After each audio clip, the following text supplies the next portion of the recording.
Переделываю комнату, как в Pinterest. Наконец-то мы подходим к самой интересной части в этой комнате. Для начала я заклею боковые стороны стен скотчем, чтобы не пачкать боковухи. Буду делать что-то максимально необычное.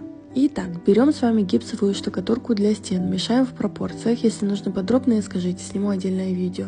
В воду мы добавляем гипс и своей аннигиляторной пушкой постепенно замешиваем массу.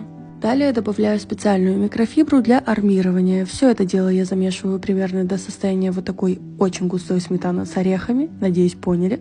И перехожу к стенке. Сначала пытаюсь нанести шпателем и понимаю, что рукой все это дело пойдет гораздо легче.